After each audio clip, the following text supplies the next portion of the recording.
Hello everybody, 12th June 2026 daily current অ্যাফেয়ার্সের আজকের পর্বে সকলকে আবারও একবার স্বাগতম জানাই। স্টুডেন্ট, শুরু করছি আজকের আমাদের 12ই জুনের গুরুত্বপূর্ণ কারেন্ট অ্যাফেয়ার্সের প্রশ্ন নিয়ে।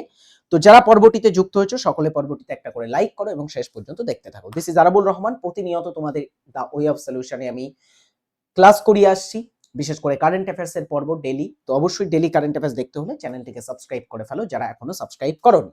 স্টার্ট করছি আমাদের আজকের প্রশ্ন দিয়ে। চাকরির পরীক্ষা সেরা প্রস্তুতির জন্য TWS একাডেমি অ্যাপ ডাউনলোড করে ফেলো। আর যারা সোশ্যাল মিডিয়া প্ল্যাটফর্মে আমাদের ফলো করোনি অবশ্যই কিন্তু ফলো করে নেবে আমাদের সেখানে। চলো শুরু করি আজকের প্রথম প্রশ্ন দিয়ে। ফার্স্ট কোশ্চেন স্ক্রিনে। 2026 সালের মহিলা T20 বিশ্বকাপ কোন দেশে অনুষ্ঠিত হচ্ছে? আচ্ছা, T20 ক্রিকেট বিশ্বকাপ পুরুষদের যদি আমরা কথা বলি, 2026-এ পুরুষদের T20 বিশ্বকাপ হয়েছে। সেটা আমাদের ভারত এবং শ্রীলঙ্কা যৌথভাবে আয়োজন করেছিল এবং 2026-এর পুরুষদের T20 বিশ্বকাপ আমাদের ভারত কিন্তু জিতেছিল।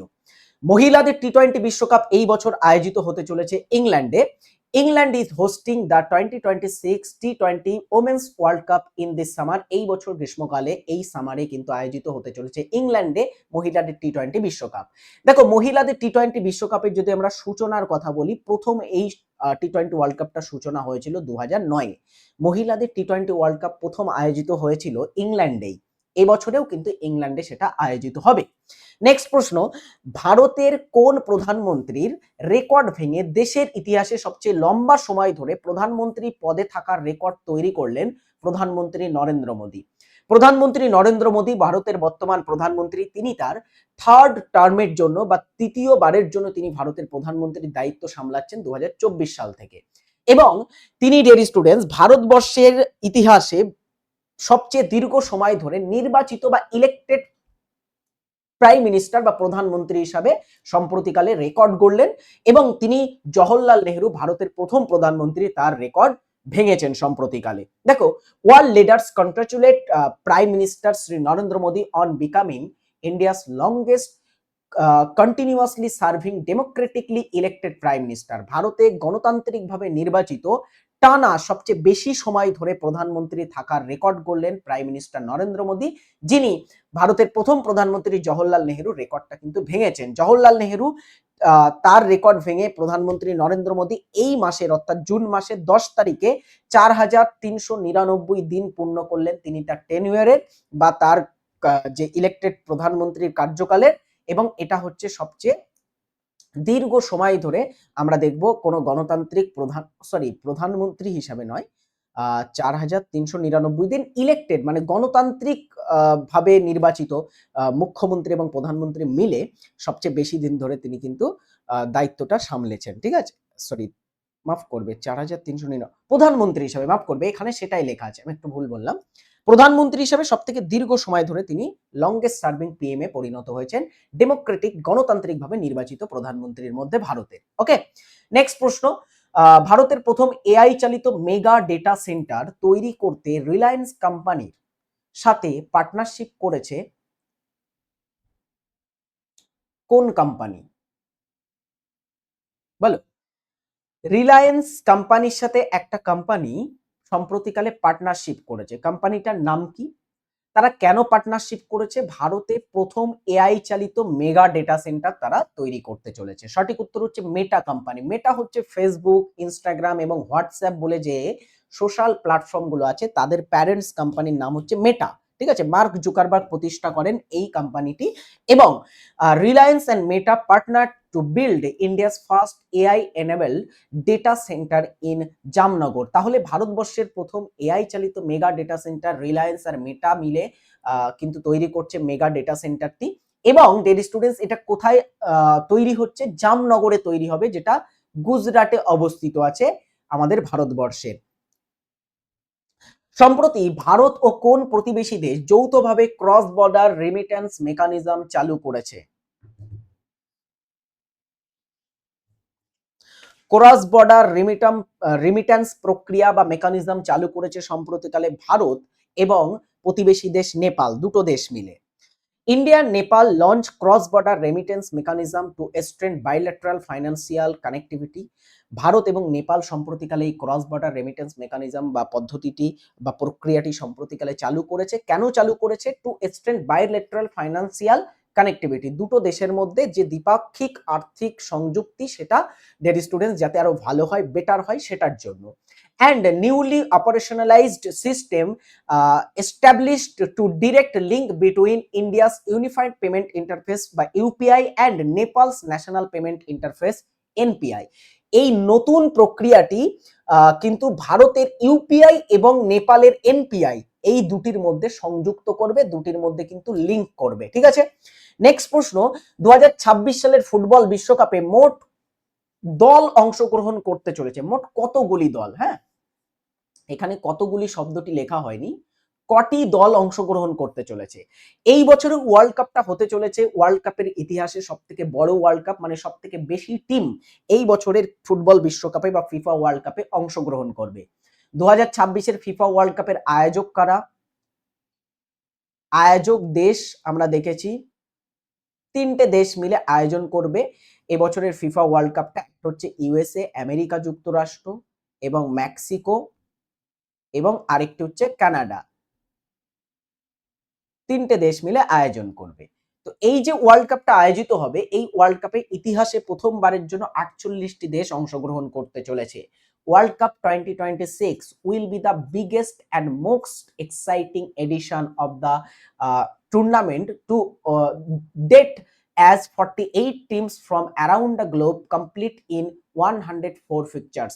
তো পুরো বিশ্বের সব থেকে বড় ফুটবল ওয়ার্ল্ড কাপ এবং সব থেকে আমরা বলতে পারি রোমাঞ্চকর এবং জাঁকজমকপূর্ণ বিশ্বকাপ হতে চলেছে এই বছরের ফুটবল বিশ্বকাপটা, যেখানে অ্যারাউন্ড দ্য ওয়ার্ল্ড পুরো বিশ্ব থেকে 48টি দেশ অংশগ্রহণ করতে চলেছে। এর আগে ফিফা ওয়ার্ল্ড কাপে কখনোই কিন্তু 48টি দেশ অংশগ্রহণ করেনি। এই 48টি দেশের মধ্যে 104টি ম্যাচ খেলা হবে, বুঝেছো? নেক্সট প্রশ্ন, সম্প্রতি 6 নম্বর কারেন্ট অ্যাফেয়ার্স এর বলা হচ্ছে, সম্প্রতি ভারতের নতুন আর্থিক পরিষেবা বিভাগের সচিব হিসাবে কাকে নিযুক্ত করা হয়েছে?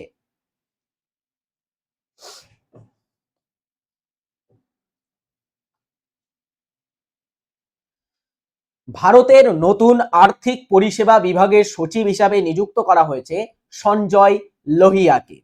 Sanjay Lohia has been appointed as the new secretary of the Department of Financial Services. Next questions হচ্ছে 7, সুইজারল্যান্ডের জেনেভায় অনুষ্ঠিত 114তম আন্তর্জাতিক শ্রম সম্মেলনে ভারতের প্রতিনিধিত্ব দলের নেতৃত্ব কে দিলেন? সম্প্রতিকালে সুইজারল্যান্ডে অনুষ্ঠিত হলো ইন্টারন্যাশনাল লেবার অর্গানাইজেশনের একটা সামিট। জানি আমরা সকলেই যে আইএলও বা ইন্টারন্যাশনাল লেবার অর্গানাইজেশন এর হেডকোয়ার্টার কোথায় আছে? জেনেভাতে অবস্থিত আছে। ঠিক আছে, তার 114তম আন্তর্জাতিক শ্রম সম্মেলনে ভারতের প্রতিনিধিত্ব দলের প্রতিনিধি করলেন বা যিনি নেতৃত্ব দিলেন তিনি হলেন ভারতবর্ষের কেন্দ্রীয় মন্ত্রী শোভা কারন্দোলাজে। দেখো, মিনিস্ট্রি অফ স্টেট, MOS মানে হচ্ছে মিনিস্ট্রি অফ স্টেট, মানে প্রতিমন্ত্রী এক কথায়। শোভা কারন্দোলাজে লিডস ইন্ডিয়ান, ইনি কিসের মন্ত্রী এটা একটু জেনে রাখো, ইনি হচ্ছেন মিনিস্ট্রি অফ লেবার অর্থাৎ শ্রম মন্ত্রী, সাথে সাথে মিনিস্ট্রি অফ MSME এর স্টেটের দায়িত্বে আছেন। ভারতের শ্রম এবং তোমার যে ক্ষুদ্র, অতি ক্ষুদ্র এবং মাঝারি যে সেক্টরটা আছে, উদ্যোগ যে মিনিস্ট্রি আছে, MSME সেক্টর যেটাকে বলা হয়, এই দুটোর কিন্তু মিনিস্ট্রির স্টেট বা প্রতিমন্ত্রীর দায়িত্বে আছেন শোভা কারন্দোলাজে। তো Shobha Karandlaje leads Indian delegation at international labour conference in Geneva. জেনেভাতে অনুষ্ঠিত হওয়া আন্তর্জাতিক শ্রম সম্মেলন বা কনফারেন্সে ভারতীয় প্রতিনিধিত্ব দলের নেতৃত্ব তিনি দিয়েছেন। আইএলও বা ইন্টারন্যাশনাল লেবার অর্গানাইজেশন প্রথম বিশ্বযুদ্ধের পরে স্থাপিত হওয়া একটি অর্গানাইজেশন। 1919 সালে স্থাপিত হয়েছিল এটা, এবং এর সদর দপ্তর সুইজারল্যান্ডের জেনেভাতে অবস্থিত আছে। নেক্সট প্রশ্ন, সম্প্রতি কোন রাজ্যের পুলিশ নিখোঁজ হওয়া মানুষকে খুঁজে বের করতে অপারেশন মিলাপ নামের একটি বিশেষ অভিযান চালিয়েছে?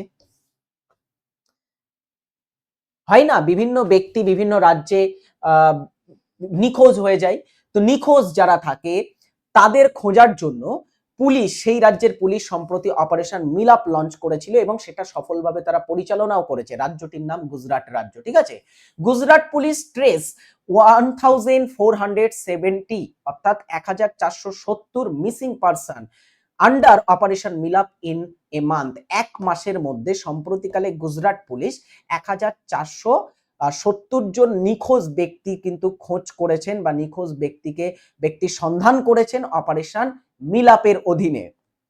এরপরের প্রশ্ন, আইসিসির নতুন র্যাঙ্কিং অনুযায়ী বর্তমানে একদিনের আন্তর্জাতিক ক্রিকেটে কোন দেশ বিশ্বের 1 নম্বর টিম? মানে ওডিআই র্যাঙ্কিং বার হলো সম্প্রতিকালে, ওডিআই ক্রিকেট র্যাঙ্কিং এ 1 নম্বর পজিশনে আছে কোন দল?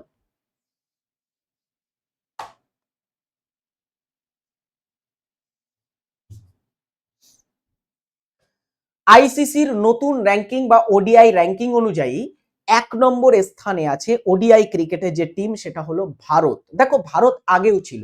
India retains top spot in men's ODI team ranking after annual update. Bharat কিন্তু তাদের যে র্যাঙ্কিং সেটাকে রিটেন করেছে, মানে ভারত আগেও ছিল টপ পজিশনে, সেটাকে রিটেন করেছে বা ধরে রেখেছে আমাদের ভারত 1 নম্বর স্থানটা।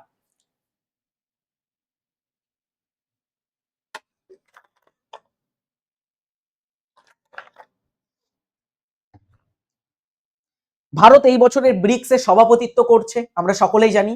তো 2026 সালের জুন মাসে 16তম ব্রিক্স কৃষি মন্ত্রীদের বৈঠক ভারতের কোন শহরে অনুষ্ঠিত হতে চলেছে?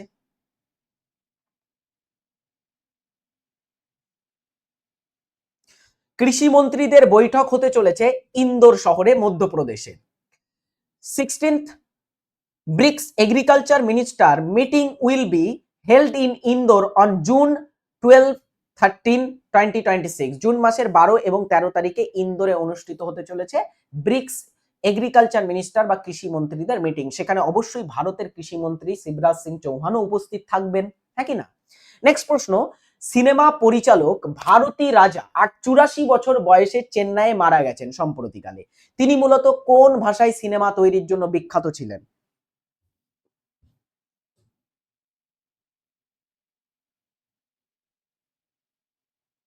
সম্প্রতিকালে প্রয়াত হয়েছেন সিনেমা পরিচালক ভারতী রাজা। তিনি ছিলেন একজন তামিল সিনেমার পরিচালক। দেখো national award winning film maker Bharathi Raja passes away at 84 in Chennai. চেন্নাইতে 84 বছর বয়সে মারা গেছেন জাতীয় পুরস্কার প্রাপ্ত ফিল্ম মেকার বা পরিচালক ভারতী রাজা।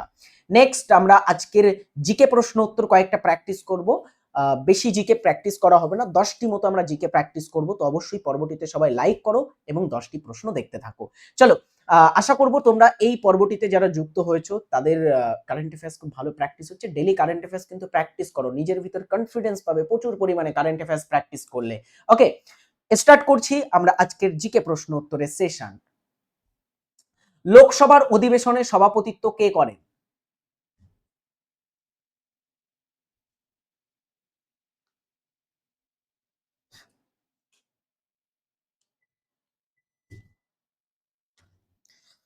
লোকসভার অধিবেশনে সভাপতিত্ব করে থাকেন স্পিকার। আচ্ছা, রাজ্যসভার সভাপতিত্ব কে করে বলো তো দেখি? ভারতের সংসদের রাজ্যসভার সভাপতিকে, রাজ্যসভার সভাপতিকে রাজ্যসভার চেয়ারম্যান হয়। আর রাজ্যসভার চেয়ারম্যান পদে যিনি পদাধিকার বলে নিযুক্ত হন তিনি হচ্ছেন ভারতের উপরাষ্ট্রপতি। ভারতের বর্তমান উপরাষ্ট্রপতি কে আছেন? বর্তমানে সিপি রাধাকৃষ্ণান।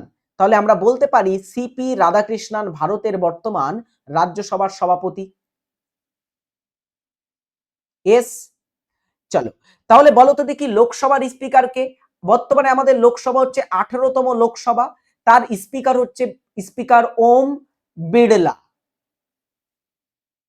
নেক্সট প্রশ্নে আসবো আমরা। তুঁতের রাসায়নিক নাম কি? তুঁত, তুঁতকে আমরা আরো একটা নামে চিনি, এটাকে ব্লু ভিট্রিয়ল বলা হয়ে থাকে, তাই তো? ব্লু ভিট্রিয়লও বলা হয়ে থাকে তুঁতকে। তো তুঁত বা ব্লু ভিট্রিয়লের রাসায়নিক নাম কি? রাইট অ্যান্সার হচ্ছে কপার সালফেট বলা হয় তুঁতকে। অলরাইট, এছাড়া তুঁতকে আমরা ব্লু ভিট্রিয়লও বলে থাকি। কিউলেক্স মশা কোন রোগের জীবাণু ছড়ায়? মশা বিভিন্ন প্রকৃতির হয়, অ্যানাফেলিস মশা, এডিস মশা, কিউলেক্স মশা। যেমন এডিস মশা ডেঙ্গু রোগের যে ভাইরাস সেটা ছড়ায়, এডিস মশা, তাই তো? আচ্ছা, তারপরে ম্যালেরিয়া রোগের যে জীবাণু সেটা ছড়িয়ে থাকে তোমার স্ত্রী অ্যানাফেলিস মশা।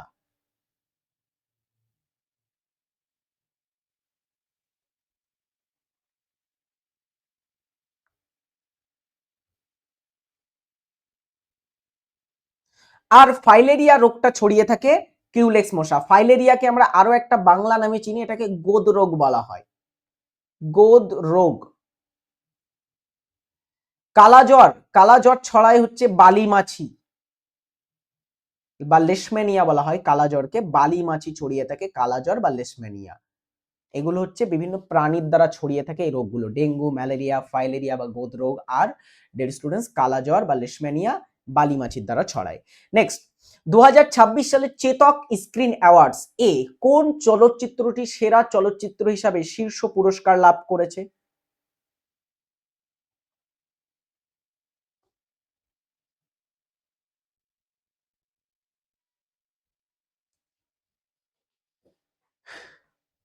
চেতক স্ক্রিন অ্যাওয়ার্ডে সেরা চলচ্চিত্রের পুরস্কার লাভ করলো হোমবাউন্ড সিনেমা।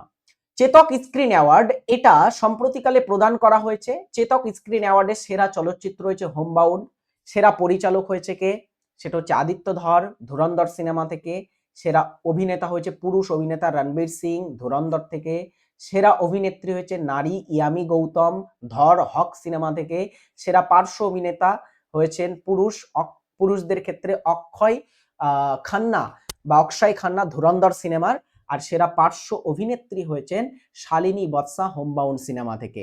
খুব গুরুত্বপূর্ণ। তাহলে এখান থেকে আরেকটা প্রশ্ন আসতে পারে, ধুরন্ধর যেহেতু এই বছরের সব থেকে ফেমাস একটা সিনেমা ছিল, এর পরিচালককে, সেটা হচ্ছে আদিত্য ধর। পরীক্ষায় প্রশ্ন কিন্তু আসতে পারে আমাদের স্ট্যাটিক জিকে টাইপের। হ্যাঁ, নেক্সট, ভারতীয় সংবিধানের কেন্দ্রীয় ক্ষমতা কমিটির চেয়ারম্যান কে? সংবিধান বলতে এখানে গণপরিষদের কথা বলা হচ্ছে। হ্যাঁ, গণপরিষদে আমরা জানি অনেকগুলো কমিটি ছিল। তো গণপরিষদে যে কমিটিগুলো ছিল, প্রচুর কমিটি ছিল, যার মধ্যে আমরা দেখব খসড়া কমিটি, যার চেয়ারম্যান ছিলেন ডক্টর বি আর আম্বেদকর। তারপরে স্টিয়ারিং কমিটির চেয়ারম্যান ছিলেন রাজেন্দ্র প্রসাদ। হ্যাঁ, তারপরে যে প্রাদেশিক কমিটি ছিল, ঠিক আছে, তার চেয়ারম্যান ছিলেন সর্দার প্যাটেল। এবারে দেখো কেন্দ্রীয় কমিটি বা কেন্দ্রীয় ক্ষমতা কমিটি, ইউনিয়ন পাওয়ার কমিটি, তার চেয়ারম্যান ছিলেন Jawaharlal Nehru. Option A is right answer, union power কমিটির চেয়ারম্যান নেহেরুজি ছিলেন।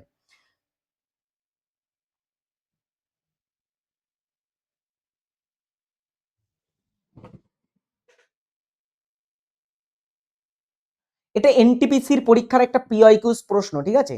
এনটিপিসি 2021-এর দিকের পরীক্ষায় এসেছিল এই প্রশ্নটা, 21-22-এর দিকে। তো এই প্রশ্নটা সঠিক উত্তর কি হবে? জনবিল মেলা, এটা একটা মেলা, এটা হলো ভারতের একমাত্র মেলা যেখানে এখনো বিনিময় পদ্ধতির ব্যবহার করা হয়। এটি কোন রাজ্যে সঞ্চালিত হয়ে থাকে? এটা রাইট অ্যান্সার হচ্ছে আসাম রাজ্যে হয় জনবিল মেলা। এছাড়া আসামে আরেকটা মেলা হয় আম্বুবচি মেলা। আম্বুবাচি মেলা কোথায় হয়? আসামে হয়। জনবিল মেলাটাও আসামে হয়। কোন যন্ত্রের সাহায্যে যান্ত্রিক শক্তিকে বিদ্যুৎ শক্তিতে রূপান্তর করা হয়?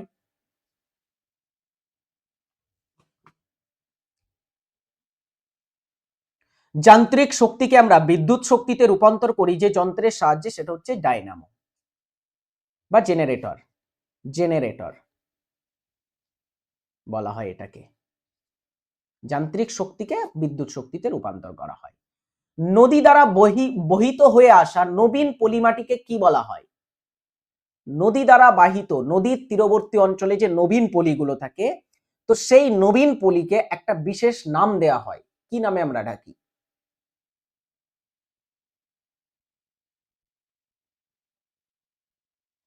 নদী বাহিত নবীন পলিকে খাদার বলা হয়, আর ভাঙ্গর হচ্ছে প্রাচীন পলিকে বলা হয়। প্রাচীন পলিকে আমরা ভাঙ্গর বলি। আচ্ছা, এই খাদারকে পাঞ্জাবে আরেকটা নাম দেওয়া হয়, খাদারকে বলা হয়ে থাকে বেট, আর ভাঙ্গরকে আমরা বলে থাকি ধায়া। ধায়া। তাহলে ভাঙ্গর মানে বা ধায়া মানে প্রাচীন পলি, আর বেড বা খাদার মানে হচ্ছে নবীন পলি। উত্তর পূর্ব ভারতের দীর্ঘতম নদী কোনটি? ভারতের দীর্ঘতম নদী গঙ্গা নদী। দক্ষিণ ভারতের দীর্ঘতম নদী গোদাবরী। উত্তর পূর্ব ভারতের দীর্ঘতম নদী ব্রহ্মপুত্র। উত্তর পূর্ব ভারতে প্রায় 916 কিলোমিটার পথ অতিক্রম করেছে এই নদীটা। টোটাল দৈর্ঘ্য বলতে গেলে 2900 কিলোমিটার টোটাল দৈর্ঘ্য, কিন্তু ভারতের উত্তর পূর্ব অঞ্চল আসাম এবং অরুণাচল প্রদেশের উপর দিয়ে প্রবাহিত হয়েছে এই নদীটা। 916 কিমি পথ অতিক্রম করেছে। এটা নর্থ ইস্টের সব থেকে দীর্ঘতম এবং প্রধান নদী। এশিয়াটিক সোসাইটি কে প্রতিষ্ঠা করেন? 1784 থেকে প্রতিষ্ঠিত হয়েছিল। 1784-তে প্রতিষ্ঠিত হয় এশিয়াটিক সোসাইটি, তাই তো?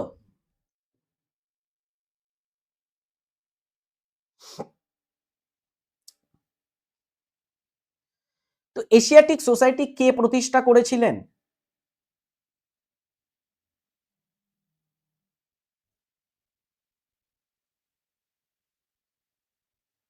Right answer sir William Jones. কোথায় প্রতিষ্ঠিত হয়েছিল? স্থান বললে? স্থান হচ্ছে কলকাতা। গবেষণার জন্য কলকাতাতে এশিয়াটিক সোসাইটি প্রতিষ্ঠা করা হয়। বাড়ির কাজ একটা দিয়ে রাখি, প্রার্থনা সমাজ কে প্রতিষ্ঠা করে? কমেন্ট বক্সে জানাবে। এটা তোমাদের বাড়ির কাজ দেওয়া রইল। আজকের পর্বটি বেশি লং আমি করতে পারছি না। নেক্সট পর্বে তোমাদের বাকি কোশ্চেন আনসার আমরা প্র্যাকটিস করব। আরো অনেকগুলো জিকে এবং তোমার হচ্ছে এমসিকিউ, কারেন্ট অ্যাফেয়ার্সের এমসিকিউ প্র্যাকটিস হবে নেক্সট পর্বে। তো অবশ্যই নেক্সট পর্ব দেখতে হলে চ্যানেলটিকে সাবস্ক্রাইব করো। আমি দা ওয়ে অফ সলিউশন অর্থাৎ এই চ্যানেলে একটা সম্পূর্ণ 1.5 বছরের কারেন্ট অ্যাফেয়ার্সের ক্লাস করিয়েছি। যারা ডব্লিউবিসিএস পরীক্ষা দেবে এবং পিএসসির পরীক্ষা দেবে, পিএসসি মিসলেনিয়াস, তারা এই 1.5 বছরের কারেন্ট অ্যাফেয়ার্স, ইনক্লুডিং যারা রেলের পরীক্ষা দেবে, যারা রেলের এনটিপিসি বা গ্রুপ ডির পরীক্ষা আছে আপকামিং, তারা কিন্তু পুরো 1.5 বছরের কারেন্ট অ্যাফেয়ার্সটা দেখতে পারো। আমি কিন্তু তোমাদের করিয়েছি এই চ্যানেলে, অবশ্যই অবশ্যই সেটা দেখে নেবে সকলে। আর একটা আমি সংবিধানের ক্লাস করেছি, ডেডিকেটেড অন ইন্ডিয়ান কনস্টিটিউশনের উপরে একটা ক্লাস করিয়েছি। তো each and everybody, if you not watch, তো অবশ্যই সেটা দেখে নেবে। হ্যাঁ, ভালো থাকবে। থ্যাংকস ফর ওয়াচিং সকলকে।